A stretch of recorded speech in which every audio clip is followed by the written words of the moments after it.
তোমরা কে কে কচুরলতি পছন্দ করো? আমার তো ভীষণ পছন্দের, খুব ভালো লাগে। দেখো এরকম লম্বা লম্বা করে কেটে নিয়েছি। এটাকে সামান্য গরম জলে একটু ভাপিয়ে নিয়েছি, মানে গরম জলটা ফুটে ওঠার পরে দিয়ে কচুরলতিটা কিছুক্ষণ রেখে তারপর জলটা ছেঁকে নিতে হবে, বেশি যেন সেদ্ধ না হয়। আর এদিকে আমাদের লাগছে পেঁয়াজ কুচি, রসুন, আমি গোটা রসুনের কোয়া দিয়েছি, তোমরা গ্রেট করেও দিতে পারো, কাঁচা লঙ্কা, টমেটো। এবার সর্ষের তেলে পেঁয়াজটা দিয়ে ভালো মতো ভেজে নিতে হবে। পেঁয়াজটা বেশি লাল করার দরকার নেই, নরম হলেই হবে।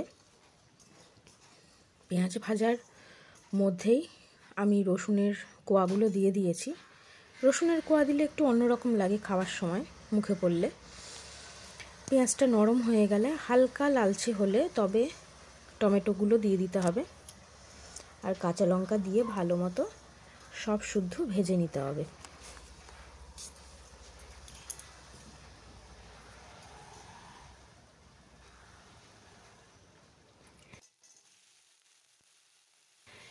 এর মধ্যে জল ঝরিয়ে রাখা কচুরলতিগুলো দিয়ে দিয়েছি।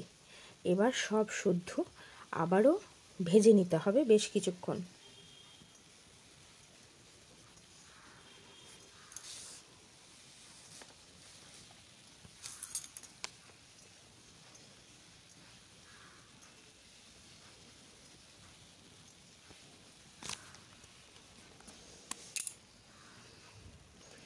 এবার এতে নুন দিয়ে নিতে হবে। আমি কিন্তু এর আগে নুন অ্যাড করিনি, কচুরলতি দিয়ে ভাজার সময় নুনটা দেবে। দিয়ে আবারও বেশ কিছুক্ষণ ধরে ভেজে নিতে হবে।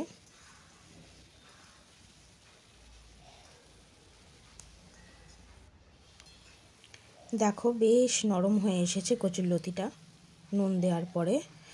আমার কিন্তু কচুরলতিটা সেদ্ধ হয়ে গেছে, কিন্তু এদিকে গোটা গোটা রয়েছে।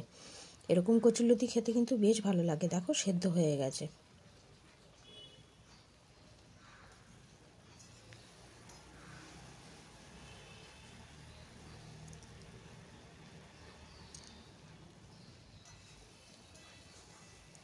সব সেদ্ধ হয়ে গেলে এরপরে এতে আমি হলুদ অ্যাড করব। হলুদটা আগে দেবে না, কারণ হলুদ দিলে কিন্তু সবজি সেদ্ধ হওয়া বন্ধ হয়ে যায়। তাই জন্য হলুদটা সবসময় সেদ্ধ হবার পরে দেবে, বিশেষ করে এরকম ভাজা ধরনের জিনিসে। হলুদ গুঁড়ো, কাশ্মীরি লঙ্কার গুঁড়ো আর এমনি লঙ্কার গুঁড়ো দিয়ে আবারও ভালো মতো একটু ভেজে নিতে হবে সব শুদ্ধ।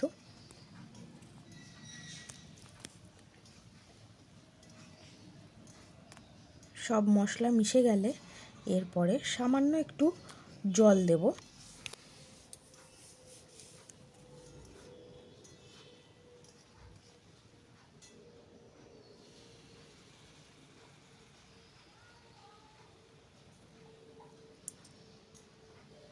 জলটা কিন্তু এমন মাপেই দিতে হবে রান্নাটা হতে হতে যেন জলটা শুকিয়ে যায়, বেশ একটু মাখা মাখা ভাব আসবে।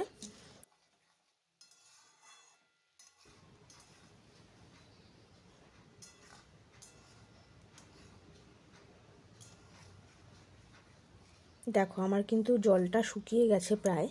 আর এদিকে কচুরলতিগুলোও কিন্তু গোটা গোটাই আছে, একটাও কিন্তু ঘেটে যায়নি।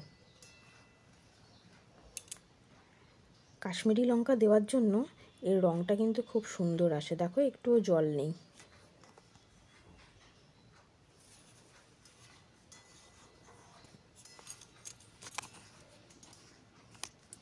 এবার নুন ঝালটা দেখে নিয়ে নাবিয়ে ফেলো কচুরলতি।